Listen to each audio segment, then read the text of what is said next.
there's a lot of rules over here. Things people wouldn't think about, come to the rink, temperature testing, a lot of COVID testing. We change in 3 different locker rooms. When you're on buses going to games, you get a mask on the whole time. There's just no towels on the benches, just little things you would never think of. There's hand sanitizer everywhere. And when we're in the arena, they come in my office just now, so I don't want to wear my mask when I'm on my own, but you have your mask on the whole time except on the ice. So there's a pile of work, a lot of money getting spent on trying to keep people safe and trying to keep people rolling along. But the big thing in Germany is the government have put funding in to try and get going and keep sport, professional sport especially, rolling along for the people. So, we play with no fans. That's probably going to be guaranteed for at least a month, maybe longer. So, it's different. Ghost games everywhere. It's a funny thing because the one thing that was attractive in Germany when I was here was the fans. So the atmosphere was crazy. Now we have no fans. So just hear the guys, you hear a bit of chirping, you hear people getting emotional sometimes, but it's just great to be coaching and playing, I guess, for the guys. It's just nice to be back together and we do whatever it takes to keep it going. How excited are you to get going again? Because COVID denied you a chance last year as a crack at the playoffs. Obviously, the achievements you had resulted in that award for you as Coach of the Year, which was fantastic. So you were never able to get that crack at the playoffs. How excited are you to start again, as it were? For sure.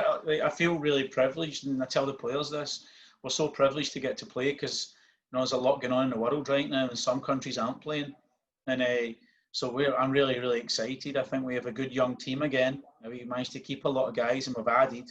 And I think it'd be good to get going again. It's a long season. We've got a lot of travel where we are to other teams, but it's just good to be motivated and being together with some people. Yeah, I miss my wife and my daughter, but it's my job. And I've grew to understand that happens. That's probably the hardest part right now is them not being able to come and me not be able to come back because it's a big gamble with the corona and you've got to isolate and we just think, so that's the hardest part, but hockey-wise, we're having a great time.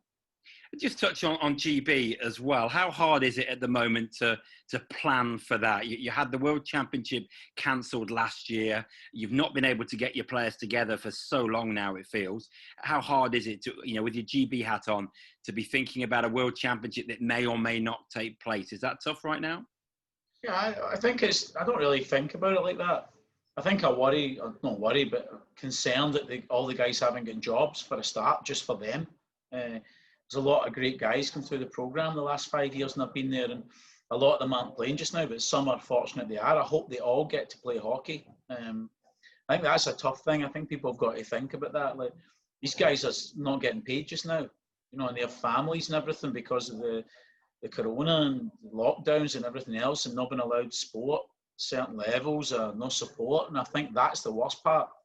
And I just think the World Championship's a byproduct to that. So really, to be honest, I just look at it that if we can get everybody playing and we'll worry about that when it comes, if it happens. But I'm more my thoughts with all the players that haven't got a job just now. I think that's pretty tough. That's why I feel fortunate for myself right now and my family that I've got an income. You make a very good point, which I just want to talk to you a little bit more about the players. Some have managed to get jobs in Europe. Some might play in the UK if the NIHL gets up and running behind closed doors. Some might not play. So, as you say, is there a real concern that some of our best players, our most treasured possessions, may not play at all this year?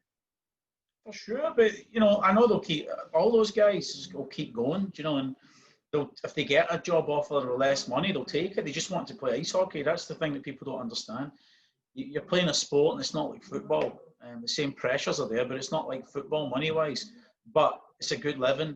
And when it's not there, guys just want to play and want to coach because that's what they do. It's the same as a hairdresser wanting to cut hair. They don't just do it because it's just a job. They enjoy it.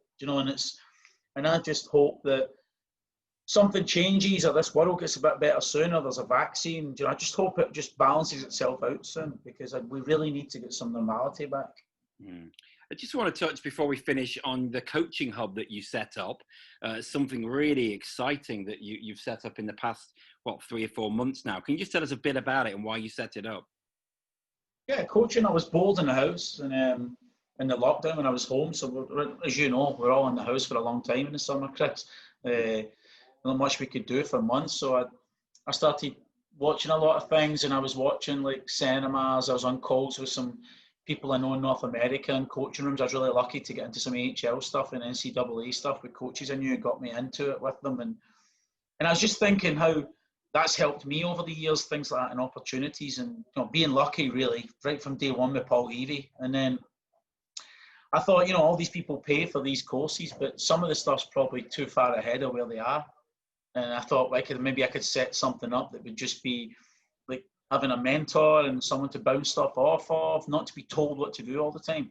So there's been like good interest, but I've kind of put a little hold on it a little bit because the hockey's not going in the UK for a start. It was mainly aimed at UK coaches.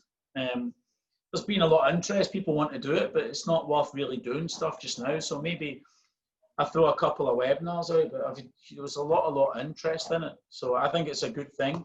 I think it just bounces into a different area that the associations don't cover and can't cover.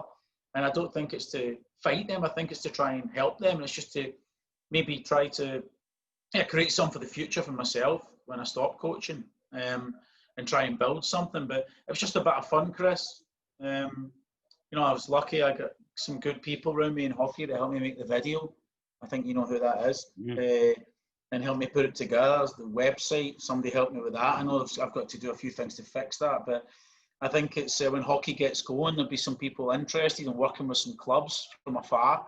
And I like it. I mean, I like sharing and helping people. Do you know what I mean? And if I can do it and make a little business out of it, then that'd be fantastic.